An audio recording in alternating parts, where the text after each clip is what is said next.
akkor a Lukács evangélium a 24. részéhez, és onnan fogunk olvasni néhány igeverset a mai délután alapjaként. Lukács evangélium a 24. rész, 36. versétől olvassuk fel a 45. versig. Lukács 24, 36. versen kezdjük az igeolvasást, egészen a 45. igeversig. Hallgassuk meg figyelemmel és Isten iránti tisztelettel az ige olvasását. Miközben ezekről beszélgettek, maga Jézus állt meg közöttük, és így köszöntötte őket. Békesség nektek!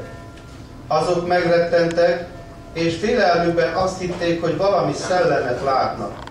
Ő azonban így szólt hozzájuk. Miért rémültetek meg, és miért támad kétség a szívetekben? Nézzétek meg a kezemet és a lábamat, hogy valóban én vagyok.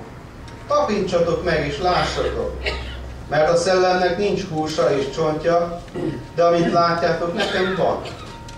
És ezeket mondva megmutatta nekik a kezét és a lábát. Mikor pedig még mindig nem mertek hinni örömükben, és csak csodálkoztak, megkérdezte tőlük, van-e itt valami ennivalótok? Erre adtak neki egy darab sült halat. Elvette, és szemük látára megette. Majd így szólt hozzájuk. Ezt mondtam nektek, amikor még veletek voltam, be kell teljesednie mindannak, ami meg van írva róla a Mózes törvényében, a próféták könyvében és a zsoltárokban. Akkor megnyitotta értelmüket, hogy értsék az írásokat. Eddig az ige, foglaljunk helyet.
Bizonyságtevésem alapjaként néhány igeverset szeretnék felolvasni Márk evangéliumából, Márk evangélium a 16. részéből.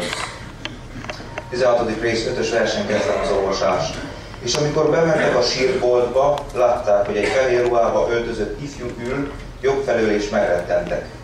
De az így szólt hozzájuk, ne féljetek. A názáreti Jézust keresitek, aki megfeszítettek? Feltámadt, nincsen itt. Íme ez az a hely, ahova őt tették. De menjetek el, mondjátok meg a tanítványoknak és Péternek, hogy előttetek megy Galileába, ott meglátjátok őt, amint megmondotta nektek. Visszapörgetve egy kicsit az eseményeket, az eddig megszokott körülmények, amik körülvették a tanítványokat és az Úr Jézust, együtt mentek, együtt látták azokat a csodákat, átélték azt a sok csodálatos eseményt, amit az Úr Jézussal lehetett abban 3 évben. Így a nagy héten egy kicsit felborult ez a megszokott körülmény, és úgy tűnt, hogy minden szertefosztani látszik azok közül, ami addig biztonságot és védelmet jelentett, valamilyen szintű stabilitást a tanítványoknak. Nagy csütörtökön, amikor együtt vacsoráltak, és amikor az Úr Jézus elmondta azt, hogy meg fogják feszíteni, és őt el fogja árulni egy tanítvány, akkor a tanítványok megdöbbentek, és szinte úgy megijedtek, és nem tudták, hogy mihez kezdjenek. Még az Úr Jézus nagyon sokszor beszélt arról, hogy mi kell következzen. És elmondta azt is, hogy Péter, engem meg fogsz tagadni. És Péter akkor szilárdan és kemény elhatározással azt mondta, hogy Uram, én meghalni is kész vagyok érted. Lehet, hogy ő komolyan gondolta, de a szíve nem volt kész ezt megtenni. Aztán, amikor az Úr Jézust elfogták, és amikor a főpap udvarába került, akkor bekövetkezett az, amit az Úr Jézus mondott, és a nehéz körülményeket látva a tanítványok mind elszélettek, mindegyik elmenekült. Péter maradt, aki követte úgy távolról, akarta látni, hogy mi történt, ő bátrabb volt, mint a többiek, és ő bemerészkedett, de amikor kérdőre vonták, és amikor megkérdezték, hogy ismerje, akkor háromszor megtagadta. Nem volt bátorsága, és nem volt ereje vallást tenni arra, hogy igen, hozzá tartozom, és igenis az ő tanítványa vagyok. Arra gondoltam, hogy én, hogyha a Péter helyében lettem volna, vagy a tanítványok helyében vajon, hogy reagáltam volna azokban a napokban. Gondoljuk csak végig, hogy jönnek katonák, fegyveres őrök, elkísérik, bántják az Úr Jézust, különböző ítéleteket hoznak, és ez mind olyan fájdalmas, és mind olyan megrémisztő egy átlag ember számára is. Lehet, hogy mi is ugyanúgy tettünk volna, vagy én is ugyanúgy tettem volna, hogy elmenekülök, vagy talán eljutok a tagadásig. De az Úr Jézus ezeket mindet tudta, és mindet látta előre, és meg is mondta, hogy ez így fog történni.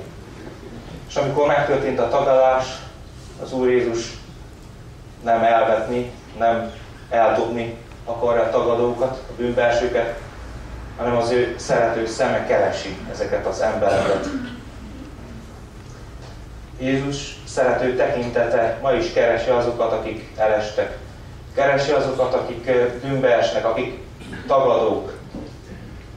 Keresi azokat, akik vágynak a vele való közösségre. És eszembe jutott az, amikor megtagadtam én is az Urat, amikor nem neki éltem, amikor nem volt bátorságom őt megvallani, amikor még más utakon jártam, megtalált az ő szerető tekintete, és emlékszem, hogy egy olyan este volt, amikor úgy éreztem, hogy csak engem néz az Úr, és láthatja bennem mindazt a bűnt, amit elkövettem. Elég volt az ő tekintetével találkozni, és lepergett előttem minden, amit tettem. És akárhányszor vétkeztem, amikor arra gondoltam, hogy az én Uramat megbántottam, mindig eszembe jutott az, hogy milyen szeretet van benne, hogy nem elvet engem, hanem még mindig keresi a tekintetemet. Keresi azt, hogy üzenjen valamit, és ezt kereste Péternél is. Kereste az ő tekintetét, hogy üzenjen nekik. Üzenni akarta azt, hogy szeretlek Péter.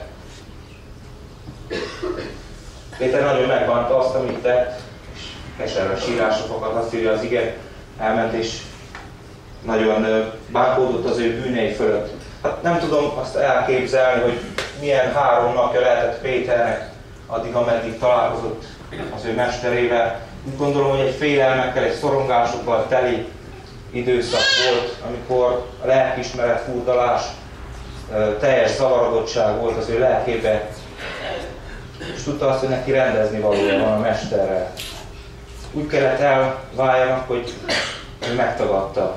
Nem volt alkalma rendezni ezt a dolgot, és nem tudta, hogy mi lesz ezután. Teljes káosz uralkodott. Az Úr Jézus látja ezeket a szíveket, és látja ezeket a szíveket, akik életében, akikben ott van a káosz, ott van a lelkiismeretfurdalás, ott vannak a bűnök, és az őszinte bűnbánó embernek akar válaszolni.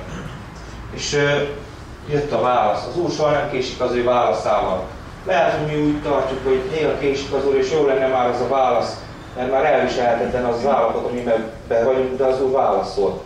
És azt üzeni, hogy mondjátok meg a tanítványoknak, és külön kiemelé, mondjátok meg Péternek. Péternek szüksége volt arra, hogy tudja azt, hogy az Úr Jézus gondol rá. Neki rendezni valója volt az Úr Jézussal, és tudta az Úr Jézus ezt, hogy Péter szívében mi van.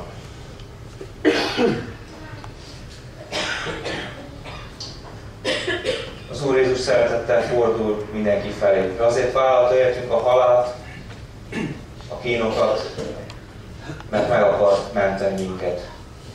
Keresi azokat a tekinteteket, akik elveszettek, keresi azokat az embereket, akik elcsüggett, akik olyan állapotunkban vannak, hogy nem látunk semmilyen kiutat és megoldást akar hozni életünkbe. Kérdés az, hogy mennyire őszinte a mi bűnbánatunk, készek vagyunk-e rendezni az Úrral a dolgainkat.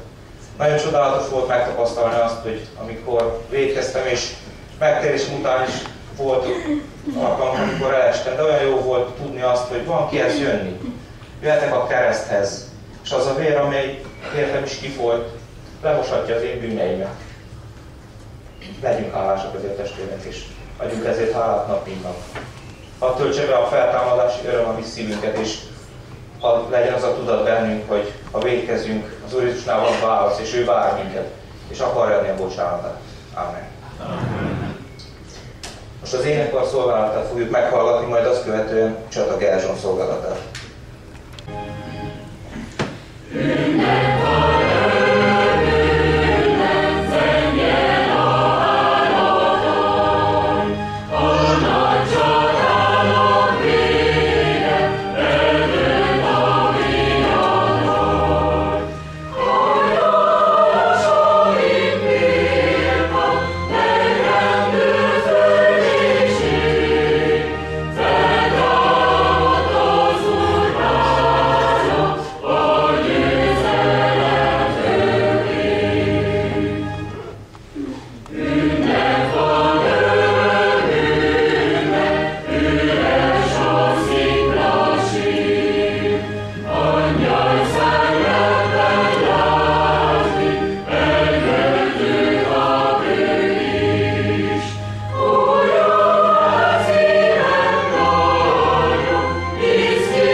Békesség nektek.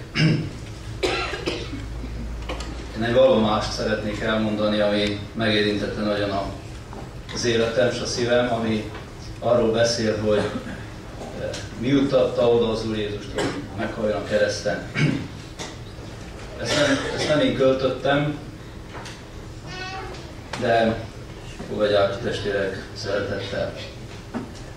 Úr Jézus, fáj, hogy annyiszor vétkeztem ellened. Meg annyi bűnös gondolat terheli szívemet. Bevallom bűtlenségemet, a görbeutakat. Bevallom azt is, annyiszor én megtagadtalak. Én voltam ott az udvaron, aki gunyoltalak. Szeges korbáccsal vertelek, leköptem arcodat. Feszítsd meg, ezt kiáltottam, ahogy a többiek.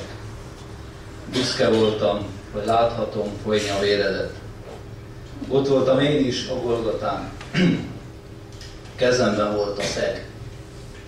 Nem érdekelt, hogy fáj vagy nem, átszúrtam testedet. Aztán csak néztem gúnyosan, vajon mi lesz vele? Így szóltál, elvégeztetett, és lehajtottad fejed. Valami bent a szívemben kiállt most hangosan. Miattad halt, hogy elvegye mind, ami bűnöd van. önként letette életét. Köszönni hogy fogom? Most már tudom, azért volt így, mert szeretett nagyon. Amen. Amen. A zenekar szolgálatát fogjuk meghallgatni, majd azt követően Szilágyi Endre testvér szolgálatát.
Hála van a szívemben, hogy ide haza lehetek szenteli igét olvasni. az apostolok cselekedetéről írt könyv második fejezetéből. Így hangzik Isten igéje. Kit az Isten feltámasztott, a halál fájdalmait megoldá. Kit az Isten feltámasztott, a halál fájdalmait megoldá. És mondta kígyó az asszonynak, bizony nem haltunk.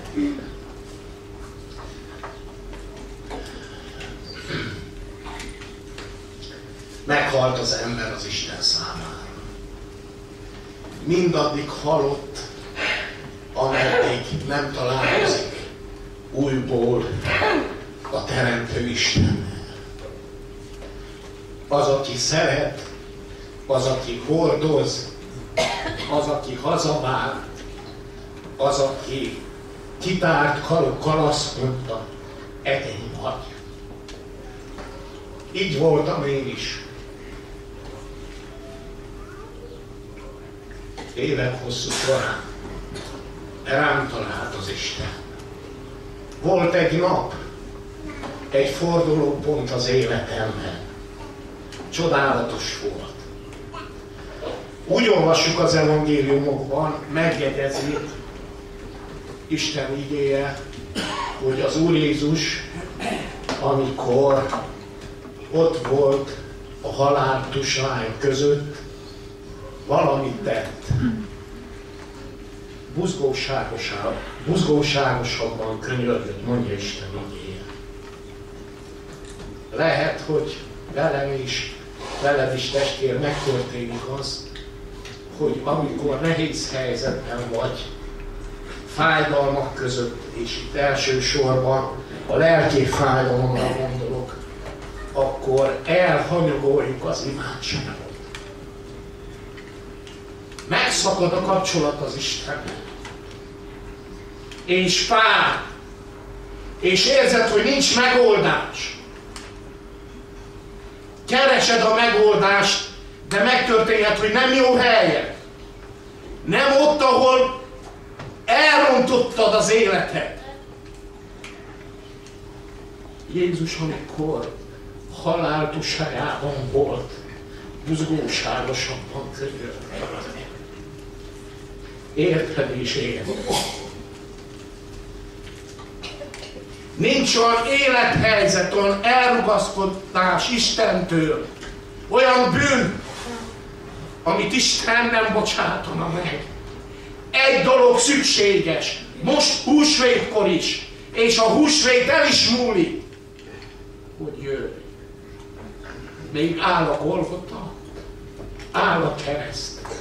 Erről szeretnék egy írott éneket elénekelni az Úr neve dicsőítésére.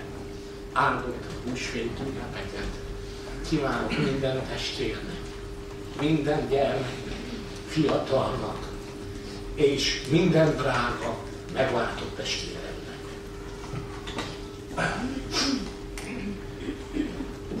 Bűnömet elvette Jézus, meghalt a Golgotán, hogy üdvöt nyerhessek nála, övé legyek csupán. Jövök hozzád, elmerülök benned én, üdvözítő drága Jézus, örökre maradj enyém.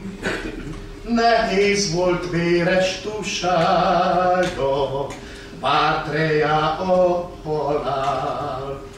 Végigment tövisses útján, bízva, hogy rám talál. Jövök hozzád, elmerülök benned én, üdvözítő drága Jézus, örökre maradj enyém. Hogyha jut a végső óra, angyali szózat hív, testem majd elpihenné már, kihűl a fáradt szív. Jövök hozzád, elmerülök benned én.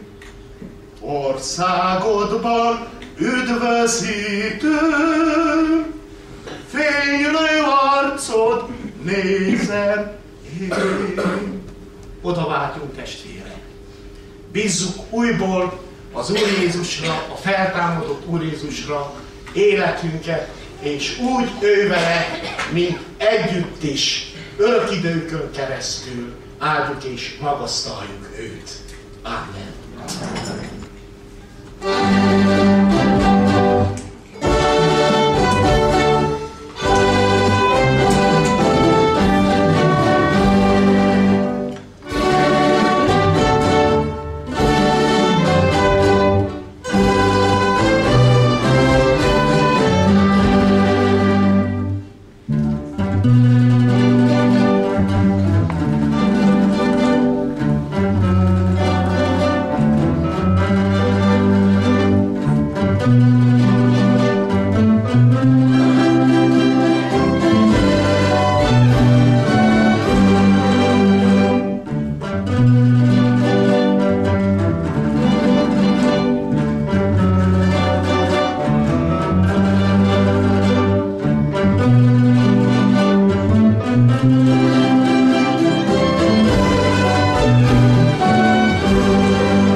Jézus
a keresztre fölfeszített messiásnak sírját tárta.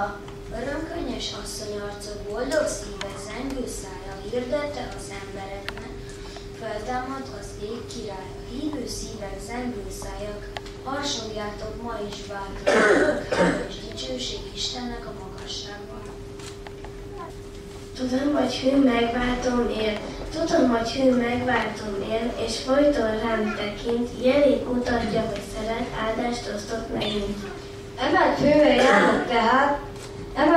járok tehát az üdvösség enyém. Szabadnak érzem már magam, kegyelmen nyújt felém. Hogy szent legyek, akarja ő. Álljak tán ellene? Nem hat már rám a csúf világvezére szelleme. Jézus, én nálad maradok, hitemben ébredem, és ha majd ekkor vedelmezek, koronát lesz nekem. Húsvéti ének. Bánatos éjszakán hadása szólt a fán. Ködös bús tavaszon meghalt a nagy úton. Síratölt a föld, nem várták, visszajött. Csodálatos napon, fényes nagy hajnalon. Ki a földön megáll, várja bár 100 halál. De Krisztus oldalán feltámadik.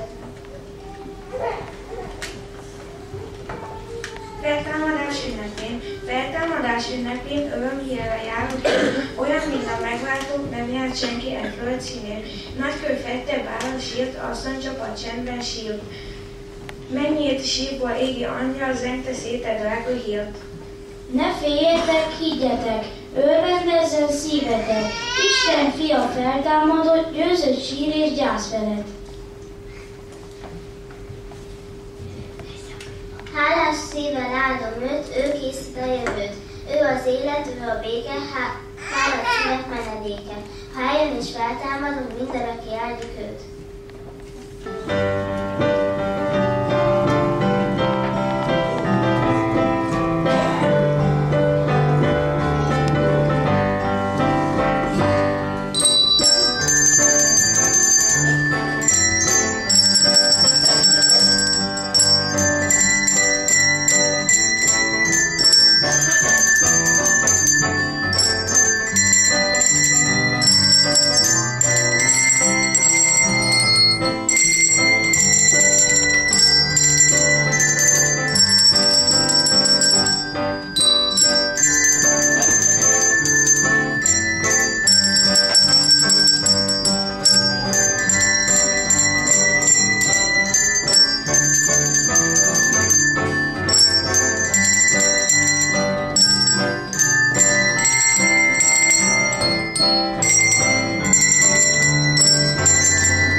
Nem maradt a sírőlén.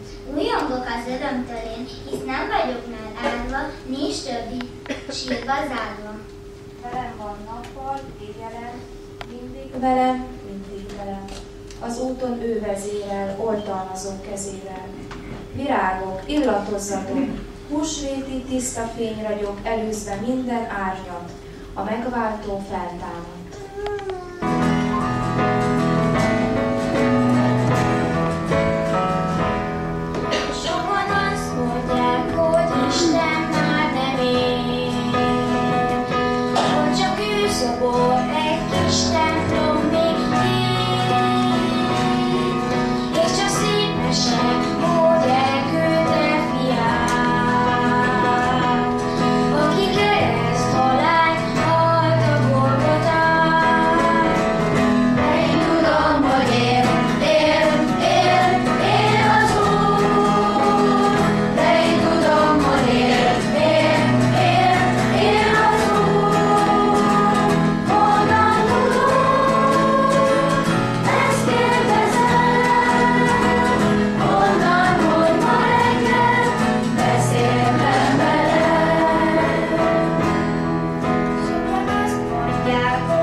hír nem tarthatta fogva.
Ünneplésben is el lehet fáradni.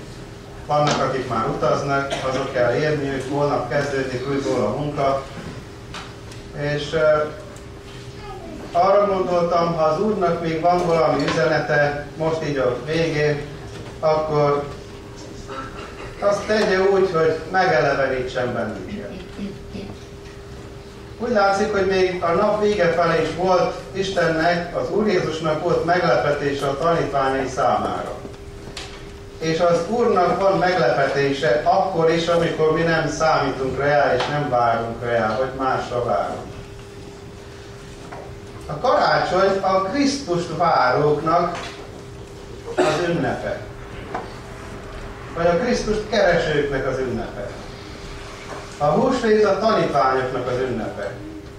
A pünkösd pedig a gyülekezetnek az ünnepe. Hogyan ünnepelték ezek a tanítványok a húsvétot? És azon gondolkoztam, hogy olvastam az igéket, és valami furcsa dolgot vettem észre. Azt úgy kezdtük az olvasást a 36. versben, miközben ezekről beszélgettek. Mikről beszélgettek?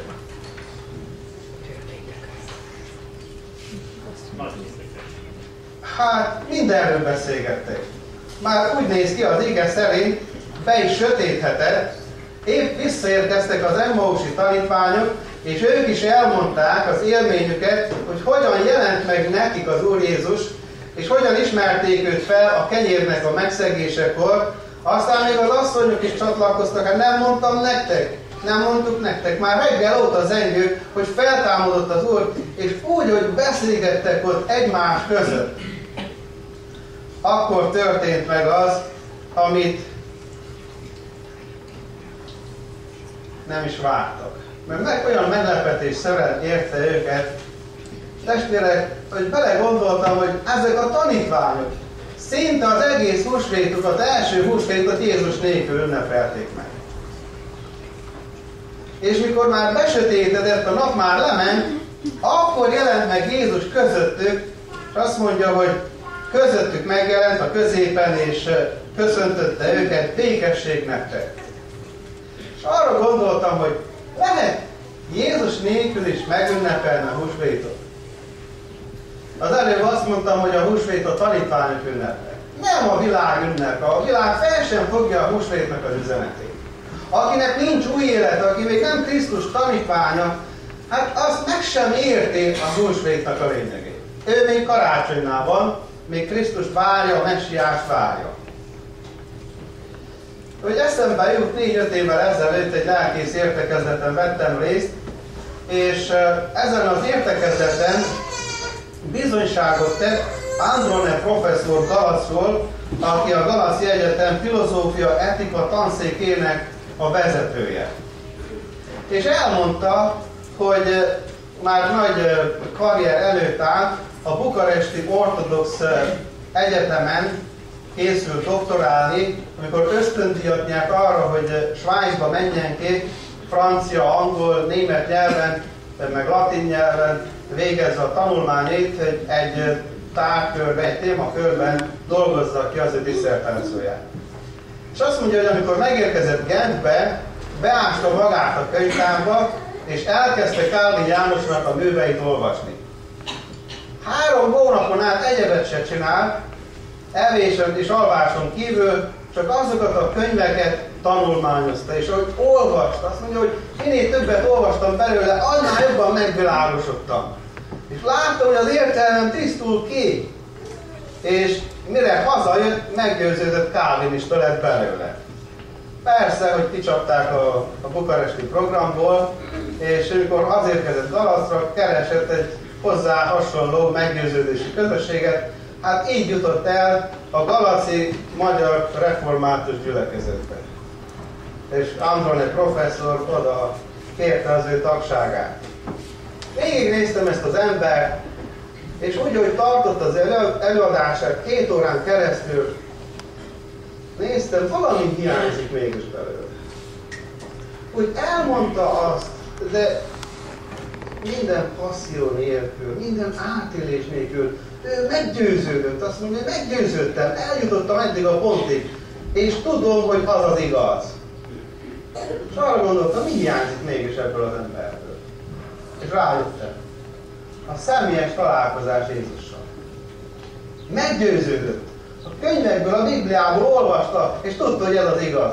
Csak még nem találkozott a feltámadt Úr Jézussal, és a végén, amikor oda mentünk beszélgetni, látta, hogy bujkál a tekintete. Tudta, hogy még hívők vagyunk ott egy páran, és valahol ő is érezte, hogy neki is hiányzik ez az élménye.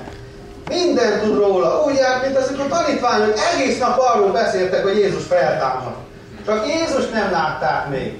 És jött Jézus és megállt a középen. Milyen jó, hogy Jézus nem hagyja, hogy az ő tanítványai nélküle ünnepeljenek.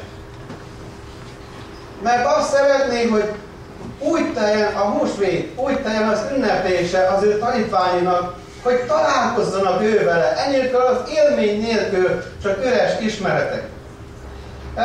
Csak néhány szóban ilyenek is voltak a tanítványok a Jézus nélkül eltöltött ünnepen.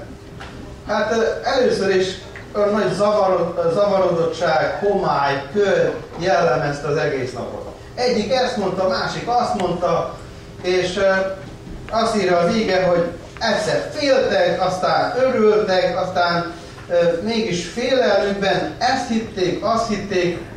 Mint ezek a tanítványok, akik 3,5 éven keresztül az Úr Jézus követték. Mi lett velük? Mi lett velük? Hova lett az a hit, amit Jézusnál nyertek? Alig telt el 2 teljes nap, vagy 3 nap, de amikor ott vannak, zavarodottságukban félnek, és rettegnek, és hisznek is, és nem is. Sőt, azt mondja, hogy félelmükben azt hitték, hogy valami szellemet lát. Mit jelent ez? Vagy Jézus, vagy a szellem. Amikor valaki szellemet lát, milyen értelemben használja a Biblia, meg az emberek? Milyen értelemben, milyen szellemre gondolnak? Biztos nem a Szentlélekre, ugye? Amikor valaki szellemet, azt jelenti, hogy félni kell tőle, valami olyan jelenést látunk, amitől rettegni kell. Hát mi Jézust várjuk, és mégis egy szellem jelent meg közöttünk. Testvérek, hogy jutottak ide a tanítványok, hogy Jézust összetévesztik a szellemekkel? Megtörtént. Amikor egy ilyen zűrzavar áll be az embernek, a tanítványnak a szellemi világában, nem látták a különbséget Jézus és a szellem között. Amikor a tanítvány nem veszi észre a világ és a hívő élet közötti különbséget, összemosódik, ködössé válik.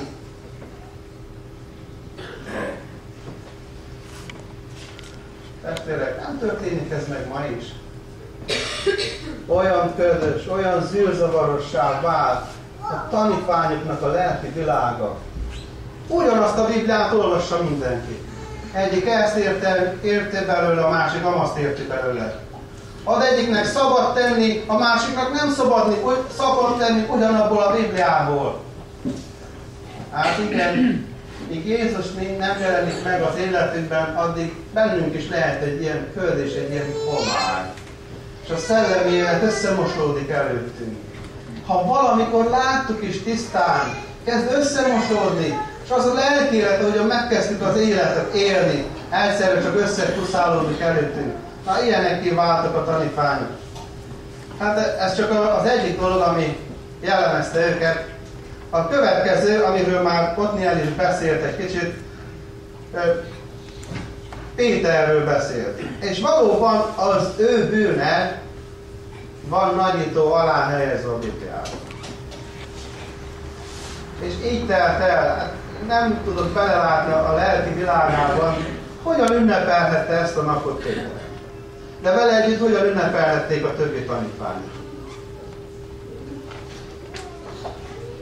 Igaz, hogy a Péter bűne, Péter tagadása van kiemelve a Bibliában. De kérdezem én, hány bűn maradt titokban, amiről nem ír a Biblia, amiről nem beszélnek mások, amiről csak én tudok, vagy te tudsz, vagy lehet, hogy senki más nem tud, csak az Úr. És amikor ezek a bűnök terhei összegyűlnek a lelkünkben, mégis tudunk így ünnepelni. Hányan ünnepelünk felemelt fővel, énekeljük az Úr énekeit, a szabadulásnak az énekeit, és tudjuk, hogy nem vagyunk szabadok, valami kötöz bennünket, valami bűn, amit nem rendeztünk el az Úrral. Péternek is még szüksége volt egy kis időre, hogy elrendezze az Úrral ezt az ő bűnét. Testvérek, olyan fájdalmas az, amikor így ünnepelünk. Vannak bűneink, amik nincsenek elrendezve. Lehet, hogy mindenki más látja rólam, csak én nem látom azt. El nem rendezett bűnöknek a terhei.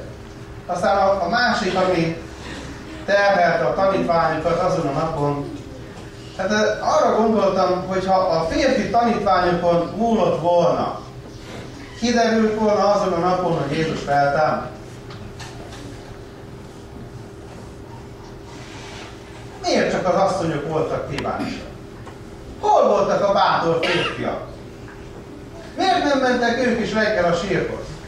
Igaz, hogy amikor visszajöttek és bizonyságot tettek Péternek, akkor Péter és János versenyt futottak, elmentek a sírig, de onnan visszajöttek. És ott tanakodtak, egész napuk így telt el. Azt szokták mondani, hogy az Úr Jézus a kereszten az ő szeretetet tartotta. Valaki azt mondta ezen a nagypénteken, egy igehirdető, hogy nem is, talán csak egyik oldal, hogy az ő szeretetet tartotta őt a kereszten. Az is igaz, hogy az embereknek a közönye tartotta őt a kereszten. Míg Jézus szenvedett, az Isten fia ég és föld között függött a keresztfán, addig a katonák szerencsejátékot játszottak a kereszt alatt. A tanítványok pedig bujkáltak, menekültek, egyik erre, másik arra. A járókelő emberek csúfolódtak a kereszten függő Jézussal. És ez a közöny megöli a kereszténységet. Nem kell nagyobb bűne legyen a mai kereszténységnek sem, mint az ő közönye. Hogy hidegen hagyják az események, hogy hidegen hagyja az Úr követése. A közösség gyakorlásáról van szó, és ehelyett inkább a kényelmet válasszuk. Nem tudom feladni a kényelmet, mert az áldozattal járnak. Vagy ha az Úr hív az ő követésébe, hív az ő szolgálatára, és 100-szor is mérlegelem, hogy menjek-e, vagy ne menjek. Vagy menjen valaki más helyettem. Ha pedig adni kell a misszióra, akkor lehet 10-szer meggondolom, hogy megéri ez nekem, jó járok vele, ha én most önzetlenül adok. Vagy ha imaórára kell menni, azon is részt kell venni. Nem elég csak 10 órára menni. Nem elég csak vasárnap menni. Miért kell hétköznap is menni?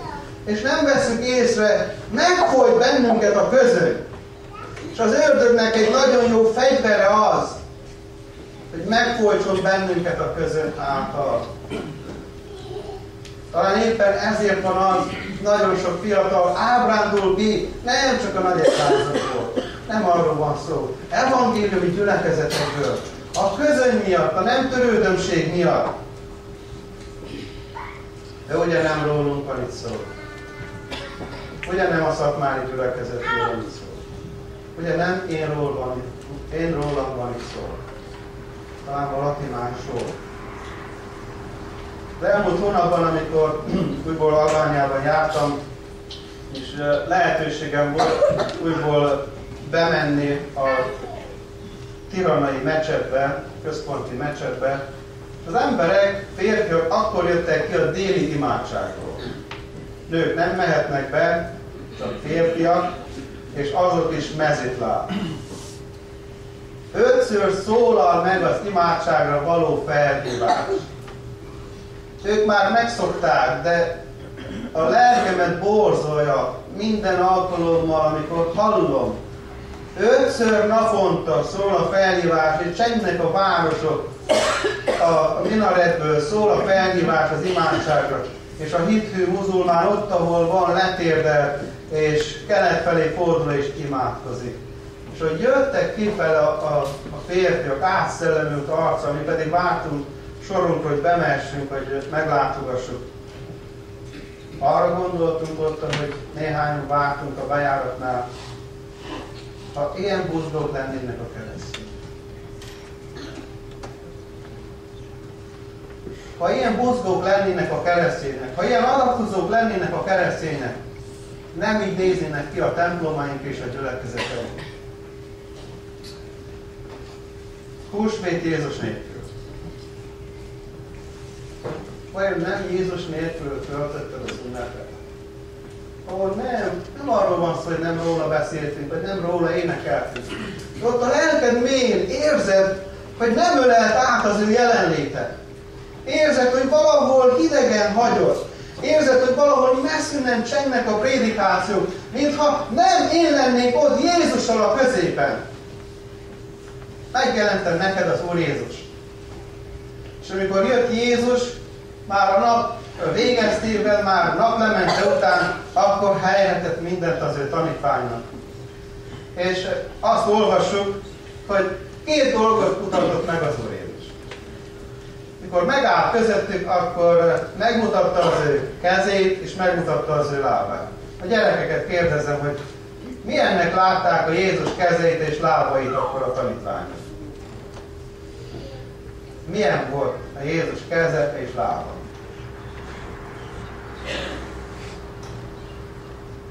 No, figyeltetek? Mit láttak Jézus kezét, és mit láttak Jézus lábát?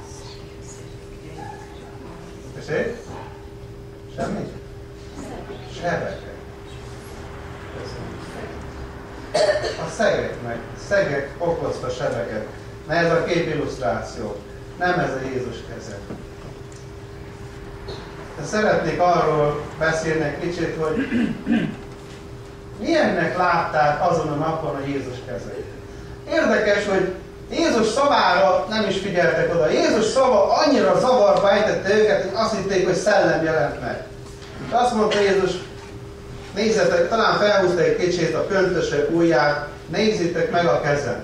És aztán egy kicsit a köntöse peremét is megemelte, nézzétek meg a lábamat, gyertek, tapincsátok meg, nézzétek meg, lássátok, hogy én vagyok az. És aztán később ennivalót is kér. Ilyennek látták ők aznap a Jézus kezét. Bár az Úr mutatná meg ma este nekem is, neked is a kezét, és látnánk meg úgy, ahogy még soha az előtt. Máskor is látták a Jézus kezeit, de soha úgy, mint akkor. Mert talán eszükbe jutott, hogy ez volt az a kéz, amit először akkor éreztek a vállukon, amikor Jézus elhívta őket, hogy az ő tanítványai legyen. hogyan simogatta meg az ő vállait, hogyan bízott meg bennük, mikor rátette a kezét az ő vállaikra, és azt mondta, néven szólított őket, gyertek, és légy az én követőm, légy az én tanítványom. De hát maguk előtt látták ezt a kezet, amit morzsolta a magokat a kezében, a tenyerében, és kiment oda a szántóföld mellé, és hogy hintette végig a földön, mondta nekik a vetőmagnak és a szántóföldnek a példázatát. Szinte maguk előtt látták, hogy hogyan peregnek ki a szemek, és Jézus tanítja őket. Lehet, hogy maguk előtt látták ezeket a kezeket, ahogyan emeli fel a gyermekeket az ölébe, és azok a kezek, amelyek a sok éves ács munka után megdurvultak, érdessé váltak. Mert aki kéziggyalúval dolgozik, és ácsszerszámokkal, azoknak nem lesz olyan a keze, mint ahogyan mostan a írógép meg a számítógép mellett ülünk. És ezek a kezek felemelték a gyermekeket, és megáldották a gyermekeket. Lehet, hogy maguk előtt látták ezeket a kezeket, amelyek határozott mozdulattal, ostor, fontak, kötélből, és ott bent az Úr házában, Jeruzsálemben kiűzte az árusokat, és oda kiáltott nekik, menjetek ki, miért tettétek az én atyámnak házát a latrok barlangjához hasonlóvá, kiűzte őket az árusokat a templomból. Talán még mindig látták ezeket a kezeket. Lehet, még emlékeztek erre a kézre, amikor lehajolt, és a bűnös asszonyt vádolva jöttek az emberek, jöttek a farizeusok és az írástudók, és ez a kéz lehajolt és elkezdett írni a porba. Csak ők tudják, hogy mit ír Jézus a porba. Lehet Péternek még megvillant az a kép is, amikor már süllyedezett a vízben, a hullámok már borították el, és az ő kiáltására, segély kiáltására ez a határozott kéz kinyúlt érte, és megfogta azt a kezet. Soha nem felejtette el azt a szorítást, hogy amit kiemelte a vízből. Nem tudom, a többi tanítvány mire gondolt, amikor ezt a kezet meglátták azon az estén. Hát a te életedben mit tett ez a kéz? Ma este vissza tudsz gondolni arra, voltak olyan pillanatok az életedben, amikor tudtad biztosan, hogy ez a kéz hajolt le érted is. Ez a kéz simogatott meg téged, amikor bántásért, amikor veszélyben voltál. Ez a kéz volt az, amelyik megóvott és magára vállalta a láncsákat, a döféseket helyetted. Ez a kéz volt az, amelyik eltörölte bűneidet és magára szorított. Volt ilyen átélésed? Neked mit mondanak ezek a kezek? Egyszerű festmény, egyszerű kép a Golgotáról. Kéz, amely kerestél, szív, amely szerettél. Vér, mely eltörölted bűnömet, mindörökre áldva legyetek. Igen, ám, de ez a kéz most másmilyen volt. Hogy a gyerekek mondták, vagy mondták volna, ott volt a szegnek a helye. Hát 3 nap alatt mennyit gyógyul be egy ilyen seb? Nem tudom, nem vagyok szakértő, de még nagyon eleven lehetett ez a seb. Kezeim is, és a lábam is. De az, hogy ott volt a szegeknek a helye, ez a sebes kéz, azt jelentette, hogy a szegekkel tehetetlenné akarták tenni ezeket a kezeket. Megbénítani, hogy ne nyúljanak ki még, hogy ne hajoljanak még le ezek a kezek. Ne nyúljanak ki érettünk. De már csak a helye volt ott a szegek. Jézus feltámadt a sírból, és ez a kéz újból le tud hajolni, ez a kéz újból meg tud érinteni, ez a kéz újból helyre tud állítani. Jöhetnek a bűnösnők, jöhetnek a Péterek, jöhetnek az Andrások, és mindenki jöhet ő hozzá. Az Úr Jézus megmutatta az ő kezét, és azt mondta, nézzétek, fogjátok meg, ez az a kéz. bízatok bennem, én vagyok az. Aztán az Úr Jézus megmutatta az ő lábát is. És vajon mire emlékeztette őket az Úr Jézus lába?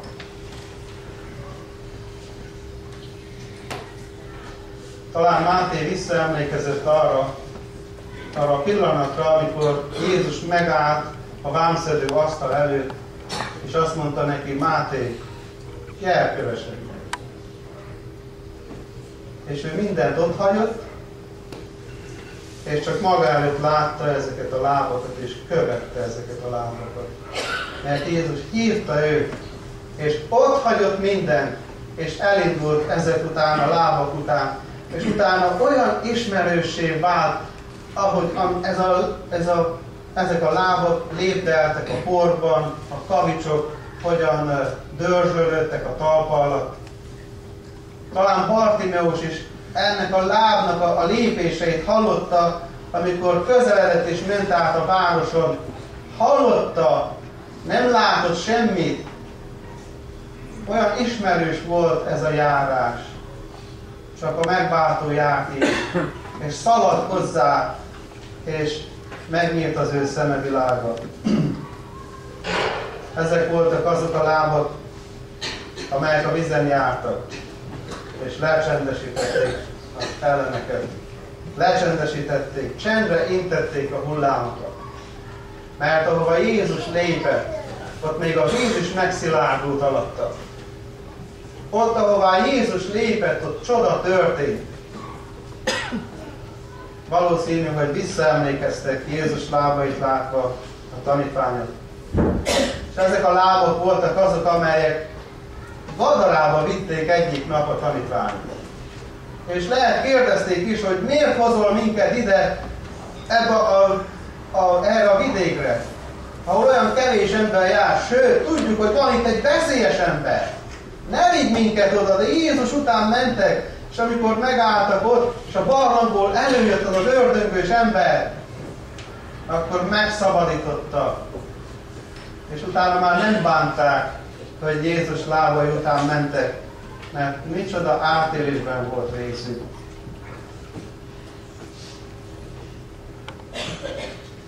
Ezek voltak azok a lábak, amelyeket a bűnös nő könnyei döntöttek meg, amit az ő haja szárított meg, amelyeket a tanítványok nem akartak vízzel megmosni, de viszont jött ez az asszony, és bűnbánata jeléről, az ő könnyével átadott és mosott meg. Amerre csak végigment, betegek gyógyultak, bűnösök szabadultak, kapcsolatok jöttek helyre, álltak helyre, mert ahol Jézus végigment, ott mindezek megtörténtek. Lent járt és kelt Judea poros útján hajdan. Ugye énekeljük a másik évet. A nép tolongott érte, és ő szólt szép szavakkal. Láttad már ezeket a látogatókat? Élő még előtted az a pillanat, amikor téged is megszólított, és lehet nem a vámszedő asztalt. De ott hagytad a régi életedet, és elindultál ezeket a lábakat követni. Ezek azok a lábak, amelyek a követésére hívtak bennünket. És akkor olyan komolyan vettük, és azt mondtuk, ha mindenki más elhagy téged, ahogyan Péter is fogadkozott. Én is emlékszem erre. Itt a gyülekezetben mondtam el, könnyes szemekkel. És azt mondtam, ha mindenki más el is hagy, én akkor is követni fogom az Úr Jézust. Nem volt mindig így. Neked mit mondanak ezek a lábak? Emlékszel még az ő lábaira? Elénekeltük azt az éneket, akkor mi is 9-en fehér ruhában, lehet ki 5-en, 10-en, 20-an, nem tudom hányan voltatok. Cseng még a füledben az az ének, amelyik úgy szól, hogy merre vezet, követem őt. Hallom Jézusomnak szavát is, amerre vezet, követem őt. Megyek vele mindenütt. 254-es számú énekünk ez. És énekeltük azt is, hogy Gecsemáné bús kertjén át. Megyek veled, megyek veled. Emlékszel még el?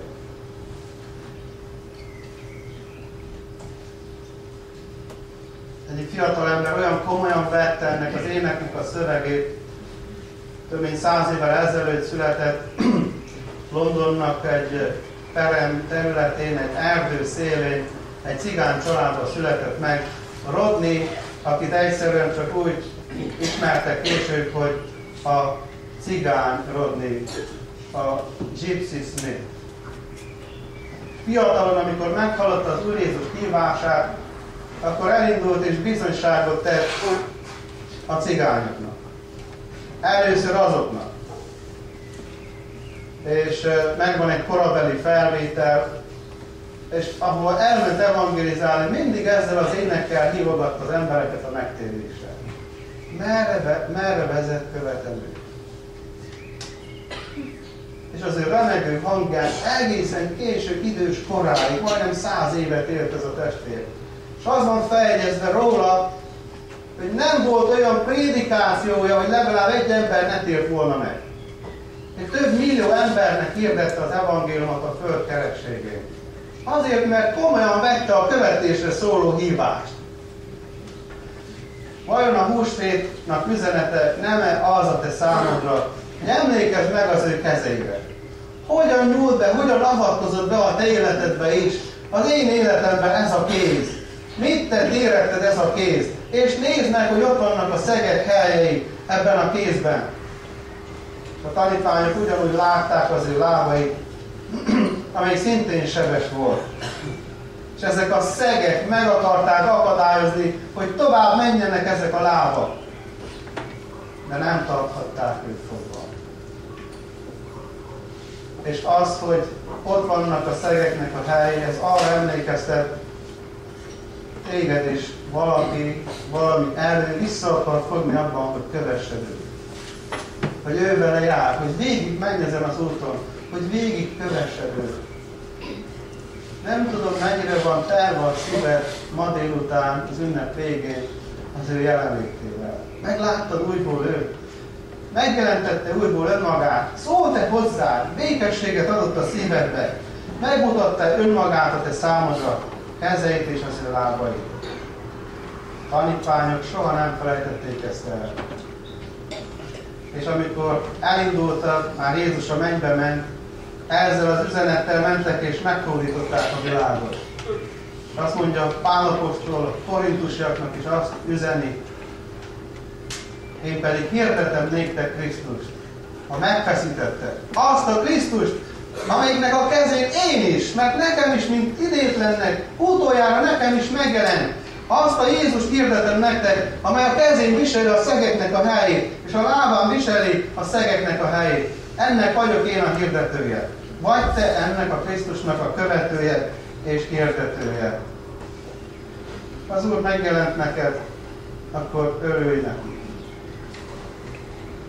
És mondd azt, Uram, én is kész vagyok veled tovább menni.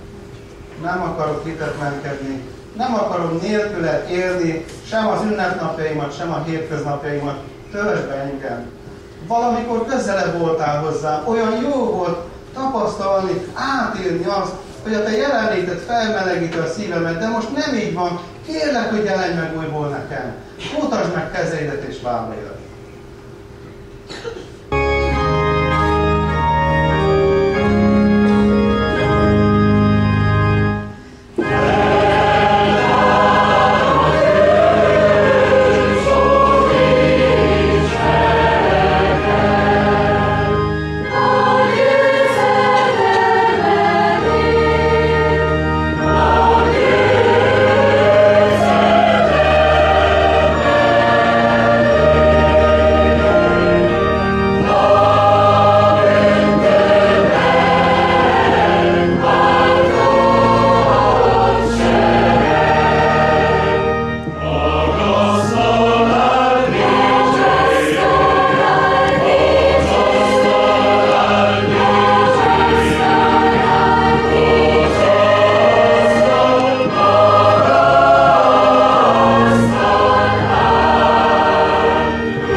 Amen.